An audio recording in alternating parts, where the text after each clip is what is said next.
Hello guys, you are very welcome back to episode 14 of Chats with BTD.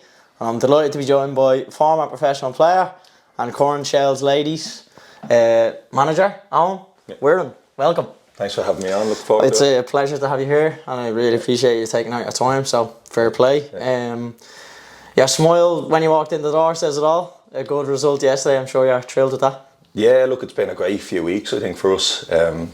Obviously the first 3 or 4 games of the season we probably dropped points in games that we didn't envisage we would, and not to say that the pressure was on, but we knew that we needed to go on a run to get where we wanted to be, and I think that's 7 wins out of 7 now, which has put us at the top of the table. But we knew yesterday was a big one for us, and delighted to get out the other side with 3 points. Momentum was a big thing as well though, isn't it? Like 7 back to back. Yeah, and we know that with Galway, Galway the first few games, it wasn't just a case that they were winning games, they were winning games comfortably.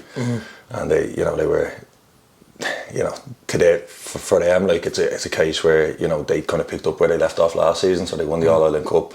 They had a great strong finish to the season last year, and they picked up where they left off, and confidence is such a huge thing, and I think it just probably took us a few games to not necessarily find our best team, because I suppose with the squad that we have, anybody can play at any time, but definitely to get a little bit of a rhythm going, especially in the final third, and I think in the last few weeks it's all come together nicely. Yeah, good stuff. I seen Ron was goal.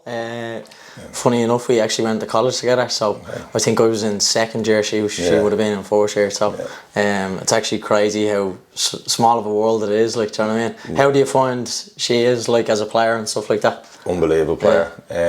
To be honest with you, on her day as good as anything in the league that I've seen, that I've worked with, but also seen with other sides, and I don't think it's too long till we see her back in an international squad. It's just a case for her with putting the injury problems behind her, and I think she'll take off after that, and hopefully yesterday's the start of many goals to come between now and the end of the season. So I'm interested to know, obviously we've asked you on here, what's it like when a randomer or someone someone that you don't know asks you to come on and do something like this? What's that kind of like?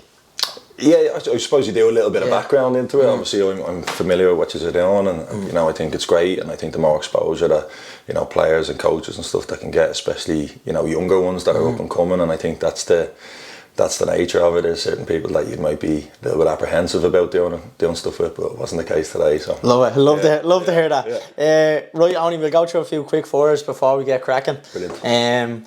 So it's one or the other. We obviously spoke earlier as well. Some might be just bang off the cuff, and some you might elaborate. So Nike or Adidas? Adidas, always wore Adidas as a player. Boots and runners type of thing? I'd say actually Nike maybe more so runners, but I'd say Adidas with boots since I was young, definitely. I was always a big Zidane and Xabi Alonso fan, so that probably influenced it. Good stuff. Sauna or jacuzzi? Jacuzzi for me. More relaxed. Yeah, I could probably spend all day in there, to be honest with you. I feel like a prawn coming out. Chinese or Indian? Do you know what? A good Indian. I think the reason I'd say it, I was 3 years in the US and didn't get a good Indian over there, and I remember coming back home, and it was one of the first things, Canara down in Clontarf, which is fantastic down there, and I had it, and I really appreciated it. So nice. Right, so this is 2 treble winning teams. So you have United 99 or City just recently. I would go with City just recently. I just think of the level of competition now, the amount of games that they have to play in a season to compete, in 3 competitions. So I think I'll go with that City team. I think I'm a United man myself, but I think I'm going to have to agree with you there. Formation wise, 3-5-2 or 4-4-3. Obviously you can I know you're a manager yourself, so it probably determines what personnel you have yourself as well, so that can influence our answer maybe. Look, at the moment we are playing with a back 3 and a box midfield, and I was a midfielder myself, and I like to put midfielders on the field as many as possible probably, so I'd probably actually go with a 4-3-3. Yeah, I probably would. Overall, when you've got good players, you can kind of mix between a couple of different formations, but if I wasn't playing the system that we're playing now, it would probably be a 4-3-3. Nice. Rice or Alex or Pep? Oh, do you know what, as a manager, I think what Sir Alex did, it was difficult, the personalities that he had to deal with in terms of keeping everybody happy.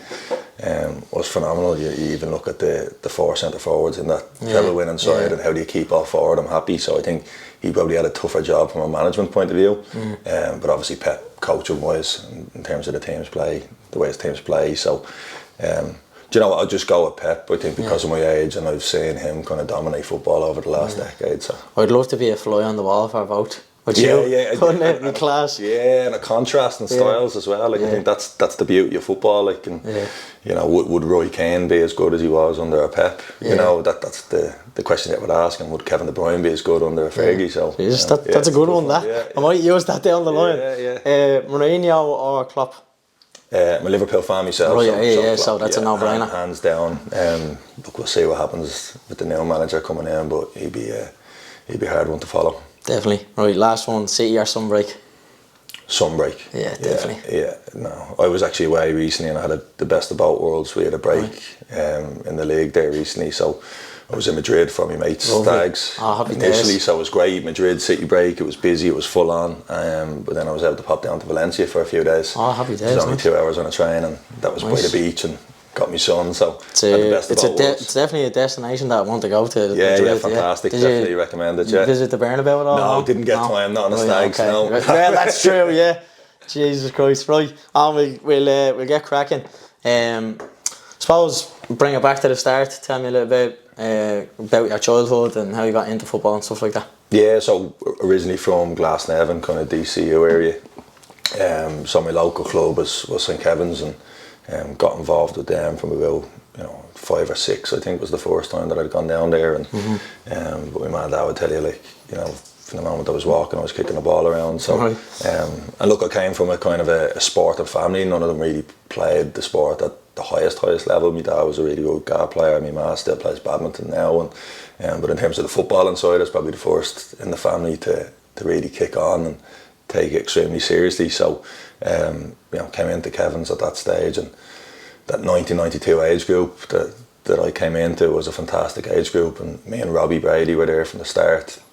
And then along the way we picked up players like Jeff Hendrick came in, I think a year or two later, and there was lots of others. There was Conor Murphy, who'd gone on and had a decent career, gone away to Middlesbrough. Conor Murphy that played up top, isn't it? So players like Conor, Sean Stewart, Ryan Kinsler, Conor Carberry, these type of lads who not everybody would be aware of, but top players. Yeah, they were top players on our side, and had attracted interest from across the water, and we're in and around international squads as well. So we had a fantastic group, and so I was with Kevin's the whole time from 5 or 6 years old to 15 until I went over to England. Lovely.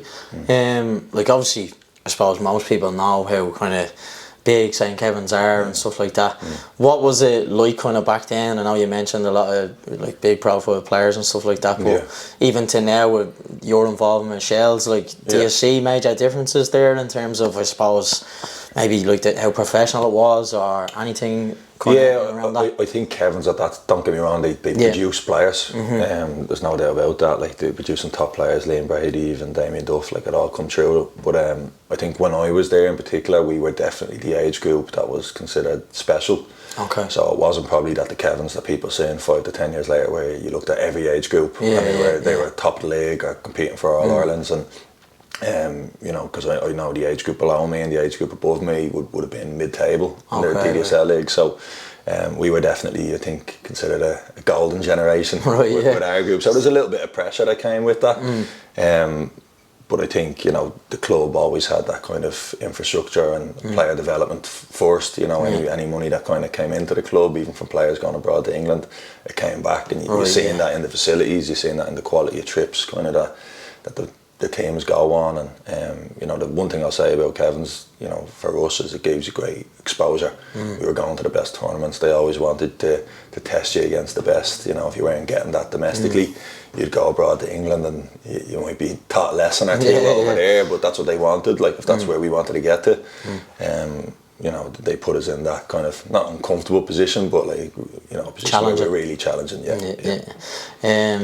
Them boys that you mentioned, did you know from early days that they were going to get to them heights, or did you just go right, these have a chance, or Did you kind of know, like, I know it's hard to probably say that, but sometimes, like, you kind of go, right, whether you're playing against a player or playing within a team, you're kind of going, right, this lad has a great chance of getting there, like, you know. Yeah, I think you always look at that, and even now as a coach, you look down and you look at a 10 or 11-year-old and you think, wow, he's got a chance, but like, there's no guarantees in football either. And I think, you know, with what Jeff and Robbie have done in particular, you know, they've had their fair share of adversity as well, so I don't think their ability was ever in question, but kind of the mental strength that they've had to deal with over the last few years with injuries and maybe being released by clubs that they were at, and you know, they've stayed in and around it, you know, at the highest level. And I think that was probably something that was drilled into us in our team. It's helped me, you know, in my career as a player and a manager, that kind of resilience, I think would be a word that I would use. You know, you got nothing easy.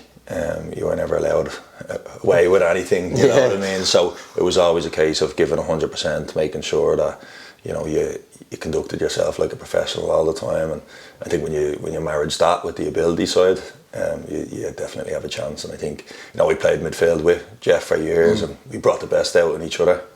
You know, couldn't have asked for a better midfield partner. It probably helped us both, you know, in terms of getting the moves that we wanted, and even playing the middle of the park for the international sides together at underage level was fantastic. And one thing I say probably about Robbie, from a young age, he was a big game player. Right. You know, you might not see the best of him every week, but when it mattered, he'd show up. He was there, big moments, he'd show up. Nice. And obviously you made your move to West Ham. How did that come about? Like, obviously, was there, like, were you getting loads of interest from, like, loads of clubs, or talk to me a little bit about that? Yeah, it was. Yeah, probably started when I was about 12. Okay. You know, but we actually had an affiliation at Kevin's with West Brom at the time. Which was it was new. I think we were kind of the first age group again to kind of benefit from it, and we would go over and play them. But how it worked is it wouldn't necessarily be the under 11s would go, or the 12s would go, or the 13s would go.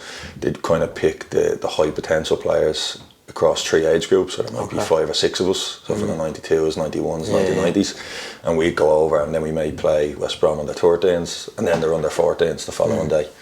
And I think it was in the under 14 game, I was the youngest that went over, because I'm in October 92, so later in the year, and I was only 12, and we played the under 14s West Brom side, and Dan Ashworth, who's now you know, he's at United now. He's gone in at United. So Dan was the academy director at the time, and he kind of was like, "Who's your man in the middle?" And I was always quite big for my age as well. So, and they said, like, he's only 12. He's actually the youngest player we have out of the 18. And he really liked me. Brought me back over across, played in my own age group in a game. I think it was against Nottingham Forest, and we won like 9-0, and I scored a hat-trick from midfield. And they brought me back again for the game against Southend, but I played with the youth team. Okay. So, or sorry, not the youth team, I played with like the under 16s, but again I was 13 maybe at this stage. Did really well in the game, and you know, they were kind of like, right, you know, we're going to offer them something, like what can we do, like what can we tie down. So, but again at that age it was a case of, you know, you couldn't go till you're 16, 15, 16. So it was more like a verbal agreement that was in place, and it obviously suited West Brom, it suited Kevin's. I was going to be the first one, you know, with the link to go over. And other clubs came in. I didn't really, you know, express much of an interest. I was happy with the arrangement with West Brom, and Robbie Brady's older brother Darren had been over with West Ham for a couple of years. I don't think many people know that, but West Ham wanted me and Robbie to come over, and I actually just said, right, we'll go over for a day. So me and Robbie went over. Robbie's dad came with us, and we played in a game against Spurs, and again just went really well on the day for me. Again, I was playing a year up, because Robbie was January, so he was a year older over in England, so I was playing a year up over there. Went really well, and West Ham's kind of the same thing happened. Came back one more time, and then they were like, right, here we go.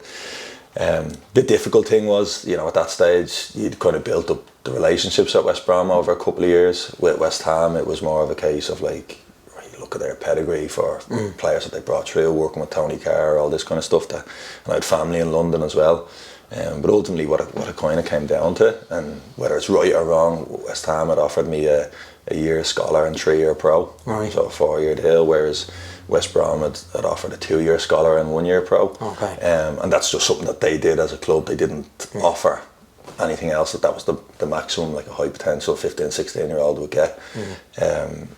You know, and I'm not saying that was the most important decision, but obviously it can sway you when it comes down to it, you know, and it's a 50-50, it's a toss-up, it does make a difference. It's a no-brainer, really, yeah, and actually Dan Ashworth, in the area we're in now, down the road in Anderson's, really, Dan Ashworth came over and met me dad and tried to get me to reconsider last minute. Flew over from Birmingham and stuff, but at that stage the decision was made. So talk to me a little bit what's the process like when you're actually, you know, that young and, you know, you want to get I suppose the deal over the line. Is it that straightforward, or is there a bit of kind of back and forth with it, or is it difficult to deal with? Like, talk to me a bit about the process there. Yeah, no, it was straightforward. Was it? Yeah, I think as I said, from 12 or 13, I was kind of mentally prepared that I was going across, and, you know, even in school that could be difficult. Yeah. You know what I mean? You kind of know that after your junior stage you're going. A little bit different, obviously, for players now.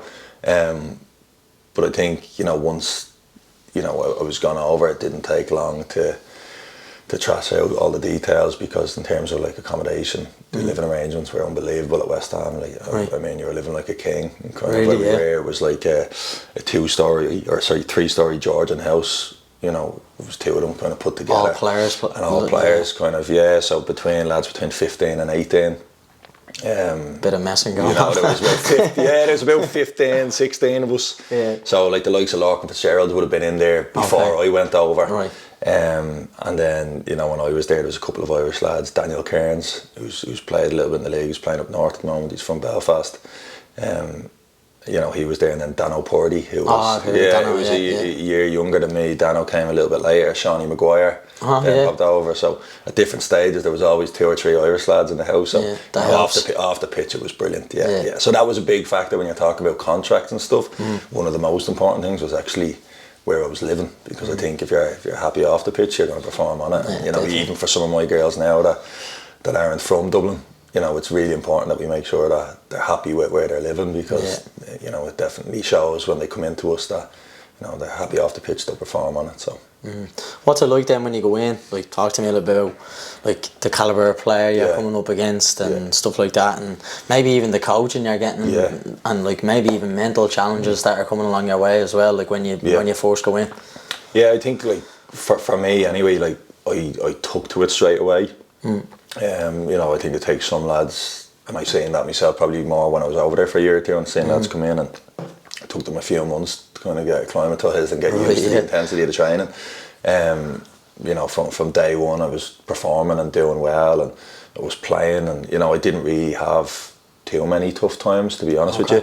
I think the biggest change I had was obviously going from your 3-hour-and-a-half sessions a week to going over, and the way Tony Carr was, like, he was there if you're a youth team player or an academy player, you're there to work. So there was none of this going home at 1 o'clock or you'd be there till 4:30. Like, it was a full day's work essentially, and the double sessions were what killed me. And I think even if anything, the part that I had to catch up with was the athletic development side.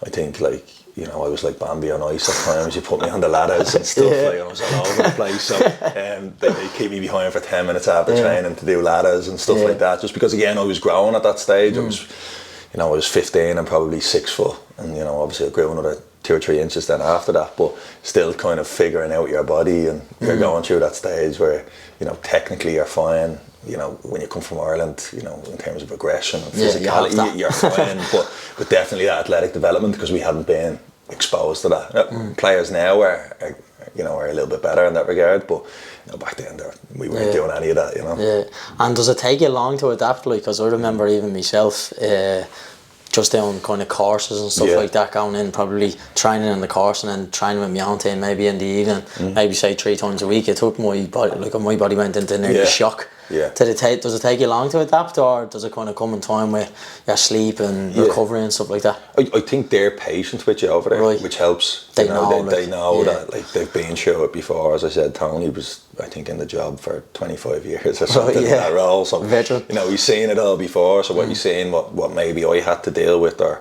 struggled with maybe initially, he was able to kind of help and guide, and they were patient with me in that sense. So, but again, you just get used to it over time. As I said, the footballing side was fine, and you know, for me, the way it worked the first year I went over, because technically I went over as an under 16, so I couldn't officially play for the youth team yet. So what used to happen is I went over 15, so I trained all week with the 18s, and then I played my game with the 16s on the Saturday. So I always found that a little bit easier playing with my own age on the Saturday. So the training was the hardest part of the week, and the game was probably the easiest for the first year, which probably helped, you know. Yeah. So you spent a couple of years there.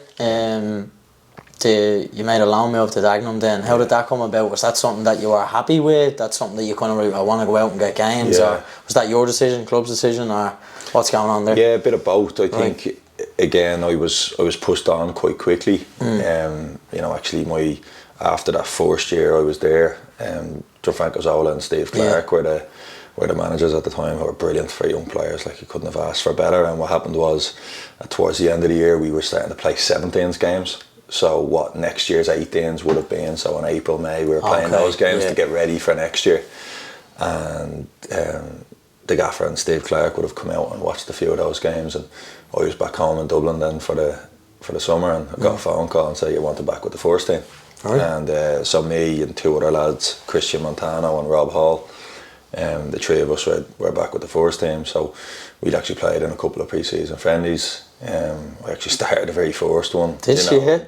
Funny story, I was actually I was meant to be playing in midfield, and Kieran Dyer was meant to be playing on the right wing, and Kieran, at that stage of his career, he didn't want to be a winger anymore. He couldn't run. After 10 minutes, he was like, he has that personality, doesn't he? Change. Me and you swap, and he went into midfield, and I went out the right wing, and I was like, what am I doing out here, like, kind of thing. But you know, I wasn't going to say that back to him. You know, big personalities like that. So I was exposed to that, you know, at 16, and you know, unfortunately for me, the manager kind of got sacked 2 or 3 months later, and you know, Avram Grant comes in, and you know, you're there for a year, and you think you're training well and you're doing well in the 21s at the time, but I didn't really feel that I was knocking on the door. You know, I didn't really feel like I was going to get a chance at that point. I'm still young, still only 18, but you know, I'd felt that, you know, I was ready physically. Like I said, you know, I was ready, and the club agreed. So it was a case where me and Christian Montana, who I'd mentioned already, the two of us actually went on loan to Dagenham together, and which is great. You know, your first loan move, and you have a teammate of yours, and the two of you are kind of going together. It helps, and also I didn't have to relocate. I could still stay in the digs that I mentioned, and you know, which was fantastic, because Dagenham was only 15 minutes away. So it wasn't one of those experiences where you hear like a lad you know, based in London, but he has to go to Carlisle or you know, Morecambe or something, you know, completely away from everything that he's known. So for me, it was grand, and it was definitely an education, I'd say. Right. You know? Okay. And talk to me a little bit about the time there. Like, so is it difficult, like in terms of the level that you're at there? Like, what? Because I suppose like it can be kind of mentally kind of tough on players when they, like, you're, oh, this is a drop down. What's kind of going on through your head then? Are you kind of thinking, right, I need this is going to be good for my development here, or what's going on? It opened my eyes, I'd say, more than anything. You know, Dagenham was a League 2 club, obviously, but it was probably more comparable to the conference level in terms of facilities. You know, you had certain teams around the league, like Crewe and stuff, that were not long ago in Colchester, maybe in the Championship and stuff, that were, you know, fantastic facilities, training ground, great stadium. Dagenham probably to a lesser extent, so it was definitely a massive difference from being at a Premier League club to essentially a club that has probably more comparable non-league facilities wise, and you know, at times we were even taking our kit home and what's and I know now that's you're supposed to be a pro player, but so it was a real education. It was a really experienced squad. The manager was John Still, who had kind of started Luton off on their great run at the time, like, and again, old school manager. But I'll be honest with you, like, there was times when, like, the football we played, it was horrendous. Like, it was terrible. And you know, anybody that kind of knows me as a player, you know, as a manager, knows what type of football I want to play and be a part of. And I remember questioning myself, thinking, has he ever seen me play before? Like, you know what I mean? Because it was like, there's no way he could have picked me out and said he's made to play in my team. So that was a big adjustment. Now I played the first game of the season. Or the first game of the loan I was thrown in was against Millwall away in the FA Cup, or sorry, at home in the FA Cup, and I went in from the start. Played 65 minutes, and we drew the game 0-0. But it was great, senior debut, atmosphere was fantastic. Like FA Cup, we got 0-0, and then we went away to the Den. Then about a week to 10 days later, and we got beaten 3-0. But again, I played in that game. That was fantastic. Got some dogs abuse for being West Ham now. So that was the other side of it. Like, here we go. This is men's football now. This is the reality. You're not in academy football anymore. So, it was definitely an education. And we were, I think, during my time there, even stuff like travelling to Torquay on a Tuesday night. Do you know what I mean? Was for the worst game of football. Like it was two teams booming it long, and that was football. It was as I said, it was a different side of it than anything I'd ever experienced, and I think it stood to me definitely. It's mad just even listening to you there. It feels like I know you mentioned that it's an education, but it feels like kind of obviously that experience has like stood to you so well. Do you know the type of way you've probably brought it on to your probably later years as you're playing, and now probably in the role that you're in now. So just goes to show how important experiences are essentially. And look, John still probably would have been, even at that stage, more comparable to like Sam Alardyce, who came later along the line to me, and even Paul Doolan within the under-19s international setup,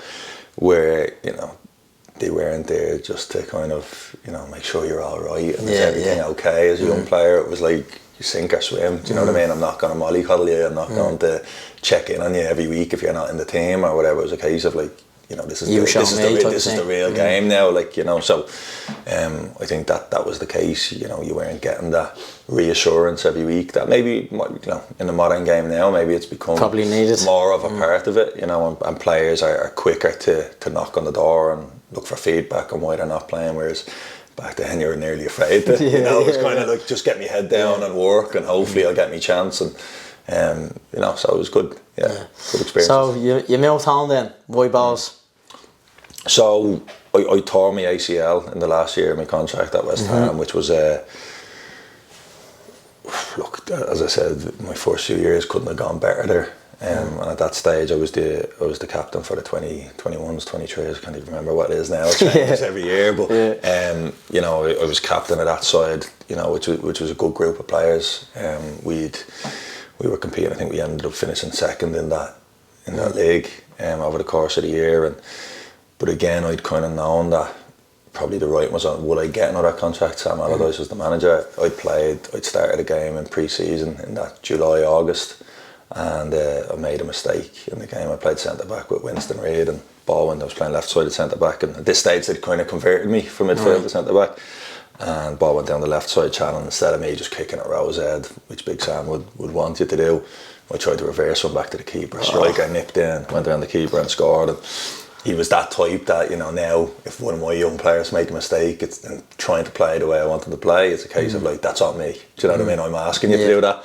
Back then, it wasn't. You were considered nearly a liability because you'd be trying to Cruyff people in the box, and it wasn't what you wanted. So, so that happened in the pre-season, and then the ACL happened in a reserve game against Arsenal in the November. And but at that stage, I knew I'd already been onto my agent like January window. I want to try to get out. And we'd actually had a verbal agreement with Brighton. Brighton were in the Championship at the time with Gus Poyet, and we had an 18-month deal agreed, so I knew it was time for me to move on. A Championship club coming in was brilliant, so I was geared towards that. And then the ACL happened, and that kind of ruled out for the year. And the problem I had at the time was I was reassured, you basically missed a year of football, you'll get a year added onto your contract. And again, it comes back to resilience and setbacks and obstacles, which has helped me so much even now. But April comes along and we're kind of like, okay, where's the contract for next year? Just renew it, sign it again. And from the top, so it wasn't even from a coaching staff, but from the very top, Karen Brady and stuff who people would know from The Apprentice, more that business mind. It was like, she basically would ask that question, is he going to start the first game of the Premier League season? Or is he going to be in the squad? And if the answer was no, it's the manager's he was like, well, we're not here to just hand out contracts. Like, if he's not going to play, there's no. So it was kind of like, not on the scrap heap as such, but it's hard when you've been out for a year and then you're trying to get a club. And you know, I'd spent a bit of time at Ipswich for 6 months getting myself trained. So I was training with the first team there with Mick McCarthy, and Mark Kennedy was part of the 21. So that's where the Irish link came in, and they helped me at least get back to kind of training and games. But I was now coming to 21 at this point, and you know, they had people like Tyrone Mings there at the time who ended up moving on, and top players in that position.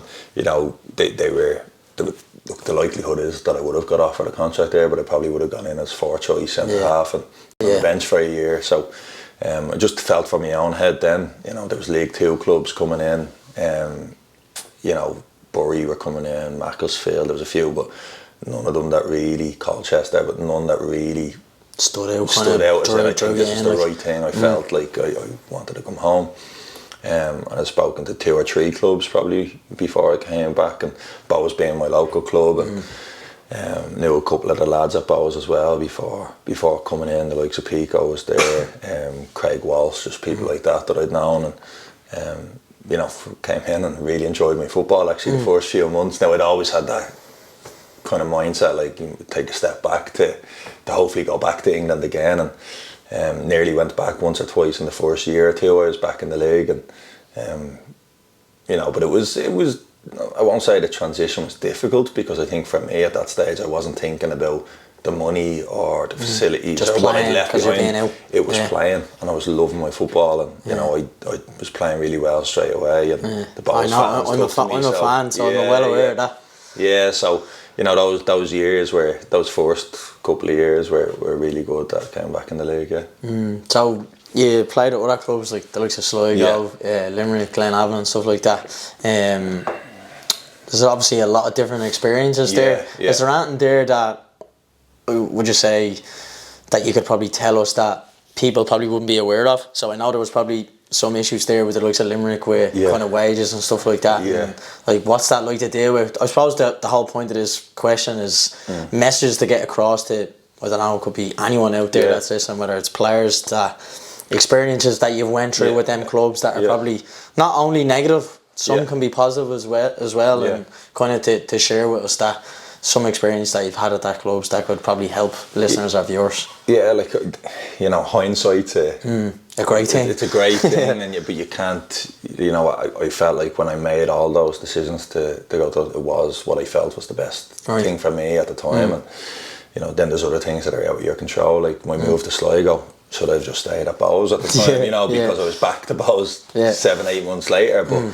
you know, as I said, I played really good football under Owen Harry, and I was due to actually sign for Sheffield United in that break, and that kind of fell through, and they were going through the whole Chet Evans thing as well.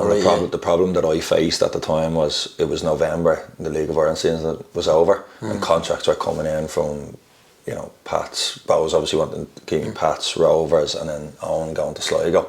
So it kind of four options here. And me and Giff Forrester had actually gone over to Sheffield United together for a week, and we played in a game in St George's Park. Can't remember who it was against now, but we did well in the game, and they really liked me. But the problem was, again, with the window, they were looking at January. They needed to get somebody out in order for me to come in. So you have to wait 2 months essentially. There was no guarantees, and you know what it's like in the League of Ireland, especially then with budgets. You know, you wait 2 months. The contract that was on the table in November might not be there in January. So, you know, my mindset was, right, maybe it's better off, because if that's not if Sheffield United can't absolutely guarantee me 100%, I don't want to be left in limbo. So I was like, right, played good football, you know, played some really good football myself on their own. Sligo had a great setup when I've gone down. I felt that, like, if I was leaving Bowes, you know, in search of that kind of full-time football again, I didn't want to play for Pats or Rovers. You know, I didn't feel right about it at the time, so I felt like, okay, Sligo's a good option for me. One or two friends of mine, Stephen Fowlin, then Dinny was going down there, Stephen Beattie was going down, so I was like, right, this feels right, like, this feels like somewhere I could go and enjoy my football, and then hopefully in the summer window, then get the move across, you know, if everything went well. And the first 6 months didn't go particularly well, you know. You know, individually it was okay, had some good games. The team struggled, you know, we we probably struggled for a group of that was really good lads. Gavin Pearce, Raf Gattaro, John Russell. Really, there was a good squad there. For whatever reason, it just didn't click, and things weren't right then off the pitch as well, and that starts to creep into performances, and ended up coming back then to Bows, and things were great. Honestly, it was really good, and I could have seen myself at that point. It's not that I'd given up hope on going back to the UK, but I'd kind of been like, I'd such a good first experience with Bows that I was kind of like, I could see myself if I'm playing in the league. Bows was the club that I kind of wanted to be with, and you know, again, another couple of good years, and then your second stint was Tommy ACL again in 2017, and you know, at the end of the year, kind of back and forth with Keith over contracts, and again it was kind of similar to when I was at West Ham. Like I felt like I was looked at as somebody like damaged goods a little bit, and not that I didn't. I appreciate where he came from, and funny enough, I've bumped into Keith out in Sport Ireland a couple of months ago, and I kind of said like, sorry for the grief that you know, I probably didn't understand at the time. You know, when you're a player, you're absorbed, but when we're haggling over X, Y, Z and bits and pieces, and he has to look at the bigger picture and the squad, and you know, we were you know, now I can see a little bit more where he was coming from, and you know what he was facing. So whereas at the time I was only worried about me, but you're in his shoes now, so you understand it. Like and then again, Neil MacDonald was the Limerick manager at the time, who was Big Sam's assistant when I was in uni, right? And again, Daniel Kearns, who I mentioned, who I lived with at West Ham, he'd been signed also by Neil down. And I was like, right, there's something right here as well. I thought I'd heard, you know, that Shane Duggan was staying, Brendan Clark was staying, and the Dennehy brothers were coming in, Mark O'Sullivan was going. I was like, okay, this looks like a side that, you know, can also compete. Like, you can compete. Connor Clifford came later. You know, but we had some good players, and Neil MacDonald 2 weeks, or was it even 2 weeks? Days after we got down there, got offered a Blackpool job.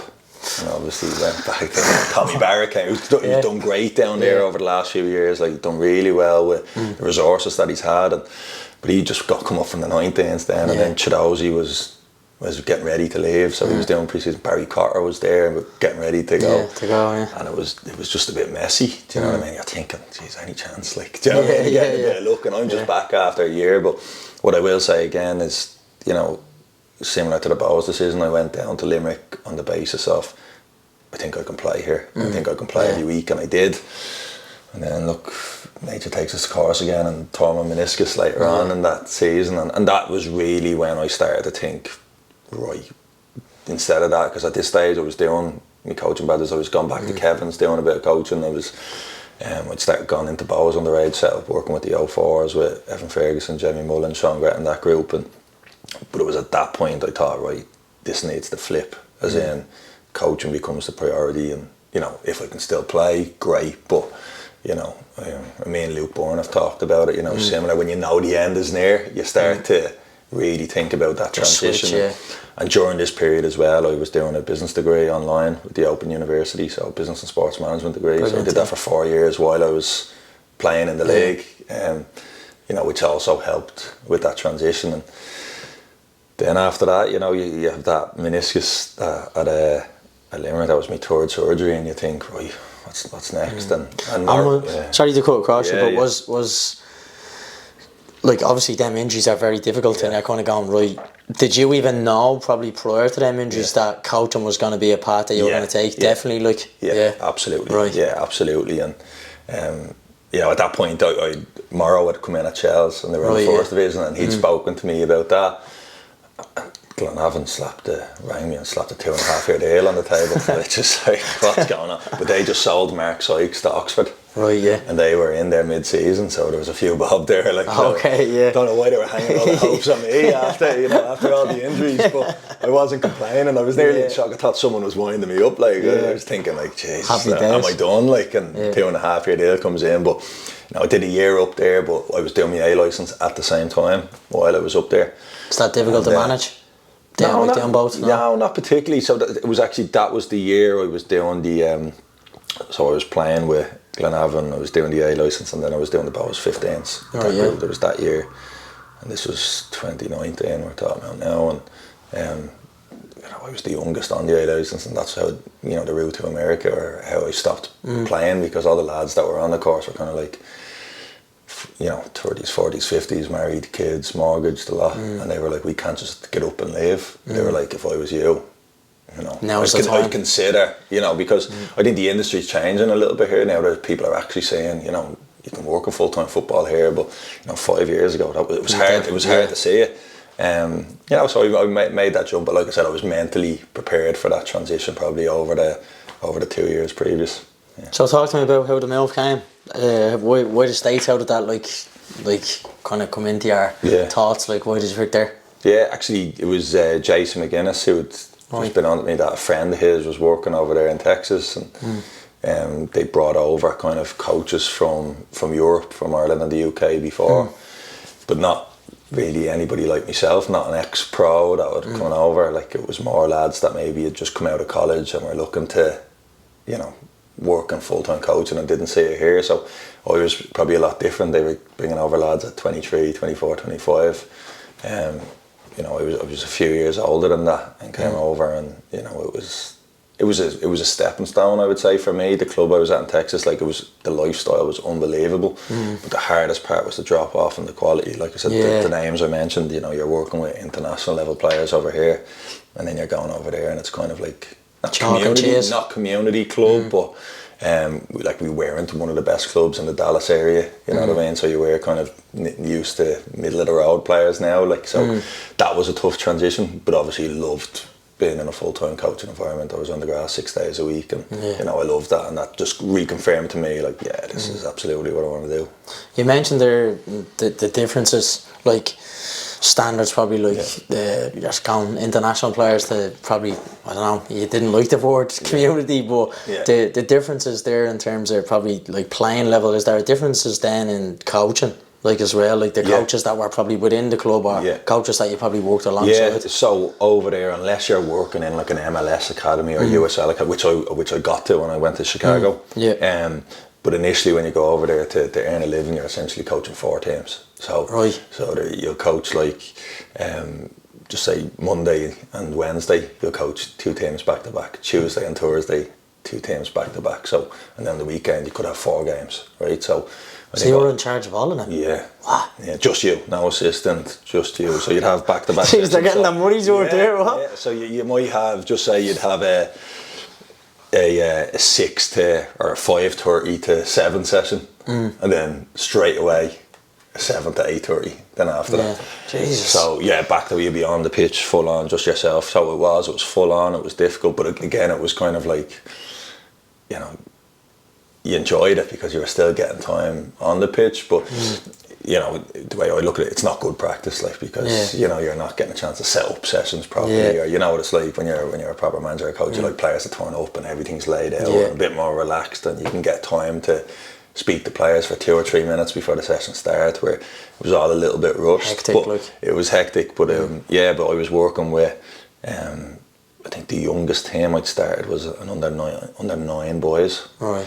Like, something I was not used to. So. And I remember actually John Terry talking about, you know, the difficulty he had, because he was one of the, obviously a lot of pros will go straight to the B licence, or sometimes an A licence potentially when they finish playing. But John Terry was talking about wanting to do it from the start, from the scratch, just to. And I think that's important, though. Yeah, but I could relate to what the challenges he found. I found on it, because I did the same, and I found the hardest course that I've been on was the U-Cert. Right. And you're coaching body shape, and, you know, body position, and, you know, head over the ball, and stuff like this. Stuff that, like, I would have never coached, and I don't remember ever being coached at me. It was like, it just came natural, you know what I mean? So once you're working with kind of elite players, or you are an elite player, you kind of just, you're doing the, whereas like I was really stripping it back. Now you're coaching an under 9s team in Texas, and when I tell you you're teaching the basics, like, so that was really tough for me. That was tough. Whereas like when I was coaching the under 19s, it was like, okay, this is a bit more like what I'm familiar with and what I can actually do with them. So so that was by far the, like, I compliment anybody that can work with those age groups, because I do think you need a certain patience and personality and to coach those things. Whereas, you know, so I could relate to what John Terry was saying was definitely the most challenging part for me. I think that's like very important what you said though, because I think like even with us as well, like a lot of the feedback that we do get from whether it's parents or whoever, probably anyone that's kind of watching us closely, is that the ability to adapt to the age groups. Because like on our structure day, like you could I don't know, like in the morning you could have Alex or me and then 4 hours later you could have another Lions player. So it's the ability to be able to adapt. But I think it helps you along your coaching journey massively. Like, I think if you're a coach and you can do that, you know, and you're strong across the board, and it's only going to help you and make you a better coach. And I think the more that you're exposed, and again, I think it's an element of taking yourself out of your comfort zone a little bit. You know what I mean? So and that's what America probably was for me in the initial stages. In particular, it was a little bit alien to me, and then you kind of get accustomed to life over there, and okay, this is how it works, and this is how the leagues works, and you know, we think things are complicated here with BDSL, and over there is a different ball game. Really, There's hundreds of different leagues. Okay. And it's you know, it takes you a few months to get used to it all. And okay, so this is the top. Where is this one? You know, where's the ladder? So it was definitely a new experience for me. But you know, again, like you said, it made me a better coach, I think, by being over there. Brilliant. I believe you were involved with the Liverpool International Academy as well. Yeah. What was that experience like, and how did that come about? Yeah, it was good. So I was in Texas, you know, for just over 18 months at this point. But as I said, I felt I needed a new challenge. But the way it worked was, if I was leaving that club, there was kind of an agreement made that I wouldn't go to a rival club in the area. So it was a case of like the rest of America is kind of free, but not that DFW area. So I had kind of 2 or 3 options on the table then. It was an option kind of out in San Jose, Connecticut, and then Chicago. And being a Liverpool fan as well myself, I didn't know too much about these kind of affiliate academies and stuff, but you know, I went out there and I liked what they had to say. You know, Chicago's a great city, especially if you're Irish and stuff, and you know, went out there and it was a good experience. You know, I think I was there for 9 months, maybe 9 or 10 months, and it was really good. You know, I kind of came in a leadership position as such. You know, not just, you know, the coaching aspect, but off the pitch, really kind of influencing what we were doing. You know, because it was still quite new, so we were growing as a business as well, and I was using kind of that business degree to help with in that aspect as well. So that was good for me. I was getting to use that a little bit, and it was great. But again, I was probably still at that stage where I probably wasn't coaching the level of players that I'd wanted to. It was a project, I would say, more than like, right, you're stepping into a position that you're coaching, you know, really, really top players. So no, but it was good, and they actually sent me over to, and this was probably to keep me happy a little bit, because I think they knew that I potentially, and the thing is, in the US, if you are a good coach and you get a reputation quite quickly, doors open so quick, the phone's ringing, like people, you know, and it might just be you're coaching against the team on a weekend, but their technical director or director coaching are there, and they just see how you handle yourself on the sideline, they see how your teams play, whatever, and they're trying to nearly pull you in the car park. Do you know what I mean? Like, really interested, which is mad. Like, but you know, so I was happy at Liverpool, but I knew that again, I probably needed to go somewhere that was a little bit more established, I would say, rather than, you know, in the early stages of a project. And you know, that was Chicago City for me, and you know, that felt like home. That felt like somewhere that, you know, I could have seen myself at long term. You know, brilliant people at the club, loved where I was living. You know, everything was kind of fantastic, and it was part of a club that was still growing and getting bigger, but also you were walking into something that was already big. You know, you had over 1,000 players connected to the club from top to bottom, so you know, that was a great club to be a part of. Was there anything that you've probably brought, I suppose, not only as a coach, but in your life from, I suppose, living in that kind of different culture, or being involved with the club in Chicago, that you've brought kind of into your life now, I suppose? Yeah, like I think in America anyway, like, yeah, I'm not saying it's not the case here, but you work hard over there and you get the rewards. And I think that's something that, you know, since I've come back, you know, I've kind of kept that mentality that, like, you still have to work you know, sometimes those hours that I just mentioned, and you nearly need to keep that mindset, like, so not take for granted now that you only have 3 sessions a week or the game. You know, I work harder now than I did over there, but, you know, more from an off the pitch point of view probably as well. And but I think that just that work ethic and mentality, like, you see people over there and they graft and then they get the rewards at the end of it. The opportunities are there. So I've definitely kept that. Like, I'm very fortunate in the position I'm in now, obviously as the first team manager. But I also love my job at DBS as well, with our full-time transition year programme, and that's been rewarding for me. I think, you know, having the benefits of both, you know, I've said it a few times recently, like, you know, with the Shels first team, you know, it's results based. Let's be honest. Like, if I lose 4 on the bounce, you know, I'm on the chopping block kind of thing. Like, Whereas, you know, when you go in with the DBS side, it's a little bit more development focused. You're working with 16-year-olds that still, you know, at the very beginning of their careers and have all these aspirations, and you're not worried about results on the weekend as such. So, you know, I find, you know, again, you know yourself, working on full-time football, we're very lucky, but being able to balance the both, you know, is one's very results driven and the other is more development focused. So, we're actually starting our own TY programme come September. We've actually had a few players, I think the likes of Lee Dunn and Alex Carlisle and stuff. So talk to me a little bit about that kind of process, working, like, running that TY. Like, is there anything there that you'd, I suppose, maybe tips or tricks that you'd have kind of working with that age group, like, kind of, because when we look at it, it's like players are probably coming to us max 2 times a week, and we only have them for 2 hours, where that's like a full time kind of you're in every day for long periods of time. I think it's the relationships that you build. That's something that we found, you know, over 9 months. It was emotional. Like saying goodbye to that group in May. It was emotional for them, for us, because like that you're spending nearly every day with them for 9 months, and you do build that relationships. And sometimes it can be tough. Like we had 3 full-time coaches there and 50 players last year. You know, it's going to grow again this year, the numbers. You know, so it's challenging. You know, with 3 coaches and 50 players, that is difficult, but if you can try, and we would be conscious of it, just making sure that, you know, we're observant in terms of who might need a little chat and stuff, because we probably see them more, have more of an influence than anyone else in their life. We see them more than their parents, their friends, their, you know, even at school. So you have a big impact on their lives over 9 months, and, you know, that's the most important thing for us, is that I think we helped many of them get to the next level as players. But we've seen a lot of personal development and growth in them over the 9 months. You know, their confidence, the classroom stuff, their knowledge of the game, even physically. You know, they're at that age, 15, 16, where they come in as boys and leave as men. Almost, you know what I mean? They some of them would be as big as me then, even like the likes of an Alex or whatever coming in.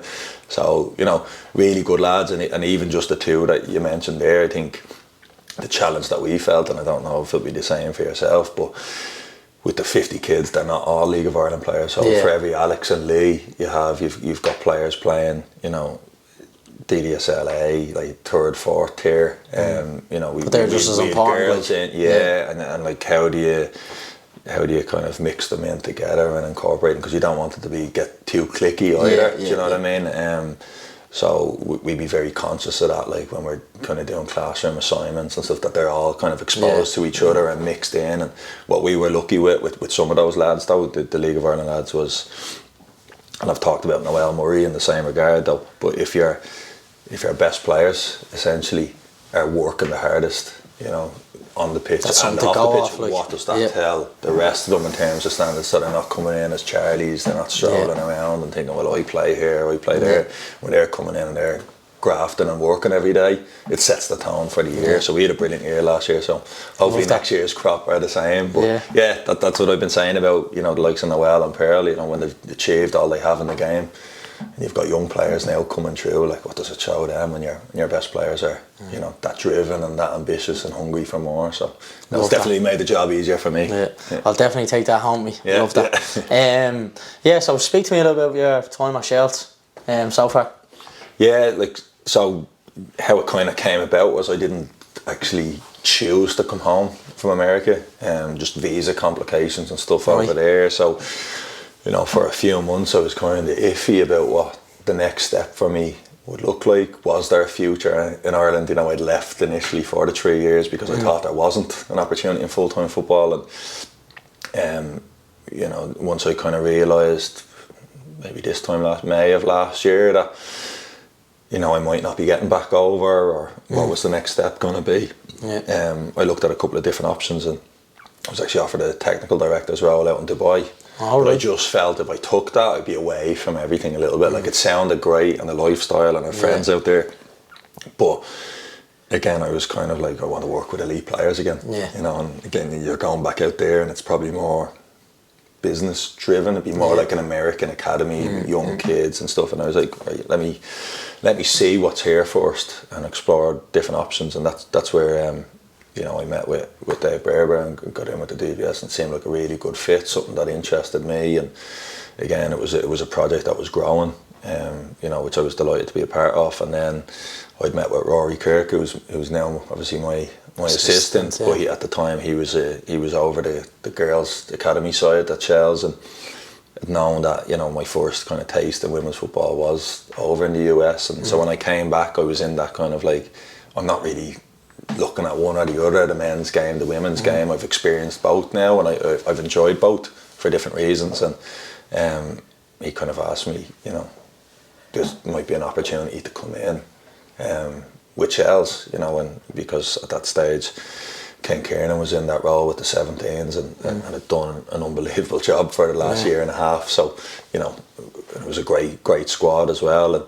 But he was moving on to Athlone with Kieran Caduff, and there was an opportunity then to come in, and all of a sudden, like that, the pieces kind of come together. So now all of a sudden you've got kind of that full-time job with the DBS side, and then now you're back in with an under-17 National League side that has multiple underage internationals and a really talented group that I think had only lost to get one game in 12 months. So came in, obviously we'd kind of hit the ground running with that group. The transition was great, you know, and the other side of it with Ken was he was supportive of me coming in. He thought, not that we knew each other that well before, but the conversations that we had, and he knew the personalities, and he helped kind of over the first few days, himself and Rory, understanding who's who, and you know, the different kind of characters within the group. Who do I need to get on side quickly, you know, because there were some big characters in the group as well, and they were close with Ken previously. So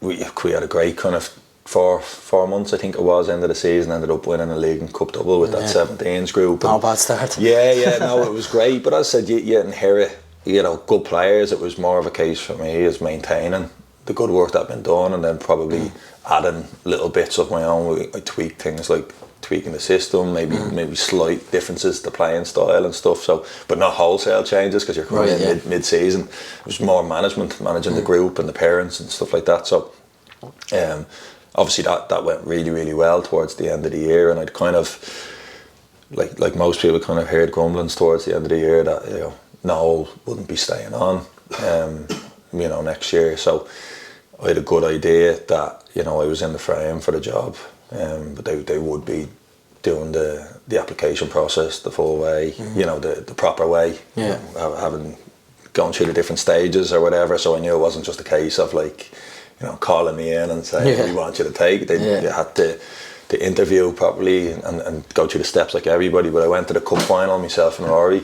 and we probably had a good idea at that stage. So you're watching the cup final differently. You're watching it as in like you're evaluating players. Proper analyse, you kind of look at it a little bit differently. And then, it was just a week after the cup final. You know, we'd gone through the stages with the interview process, and, you know, I had to present to the board at Shels and stuff on kind of my philosophy and my plan for the team, and kind of where I see us at in the short term and the long term. And the good thing with the club was it wants to bring through young players. You know, that was important. So, you know, you don't go from a 67-year-old manager to a 31-year-old manager, you know, and not have a plan. The idea behind it was my experience working and developing young players, you know, was going to be part of the job. So can we achieve success and stay where we are now, hopefully at the top of the league, while also giving young players a chance and bringing them through. So it's gone well so far to date. And is it difficult making that transition? So you're going from a 17s into a kind of a senior setup, is it? Because I know just hearing you there, talking about speaking to parents, and then you're going, right, that's gone out the window, and you're dealing with like proper adults and you know, proper pros like the likes of Noel and Pearl and stuff like that. What's that like? Is it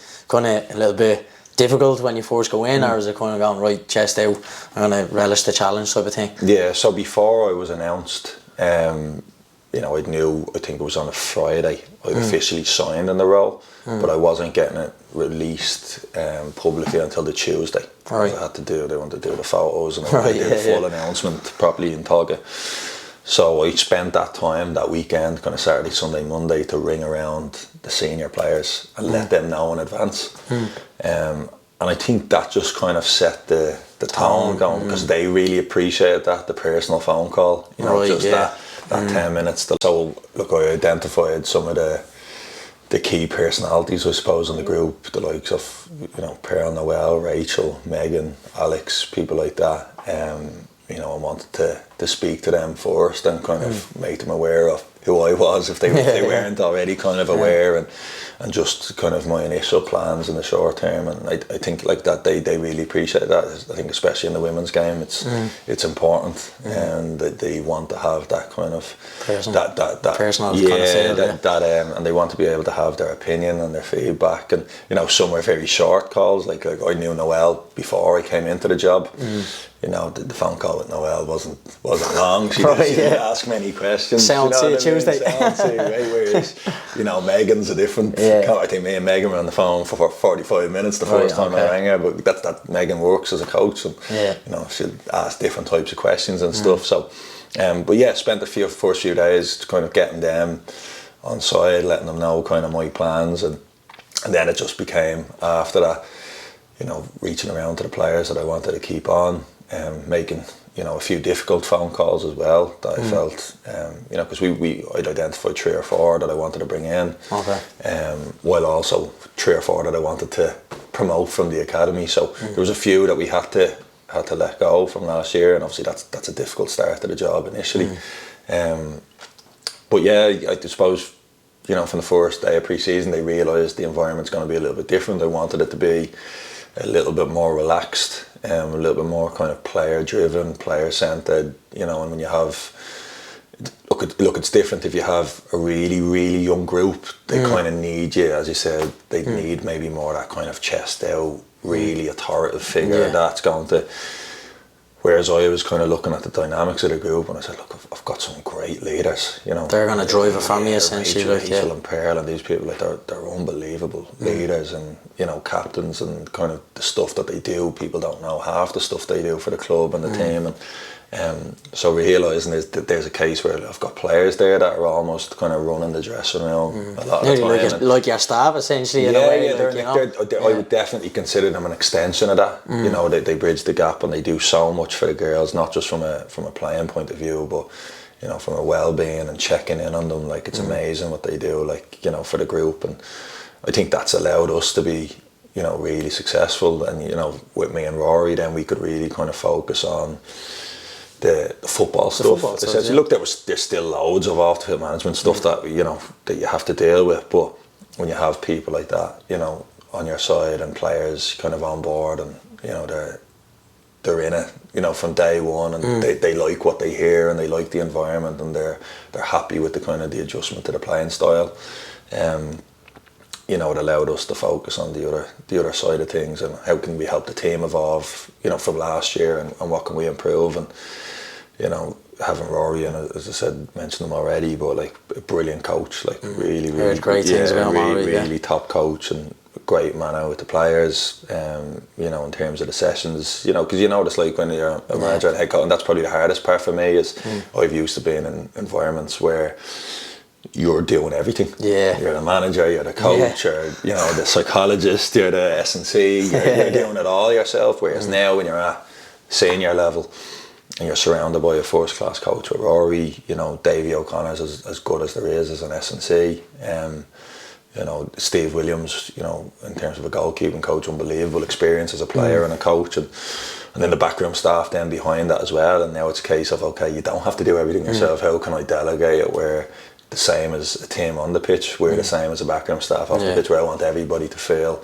you know, that they have a say and they're valued. And and that's probably been for me is managing that aspect of it. And sometimes management isn't, for me anyway, it's not about always being heard and always being like the head figure, but sometimes being able to step back and allowing others to excel as well. Using your resources, I suppose. Really? When you have them at your disposal, like, you have to use them, because as I said, if you don't, you know, like, you know, I look at Rory now, his reputation's growing, and I don't want him to go anywhere. Like, do you know what I mean? Like, but come back, but if you don't give people that kind of opportunity for them to grow and excel and you know, have the impact that they know they could, and you know, they'll find it somewhere else. So, you know, that's definitely something that I've been conscious about over the last few months. Lovely. Tell you what, I'm very impressed with your questions. Your answers to your questions. Right, last one. Advice for young players out there. What would you give them?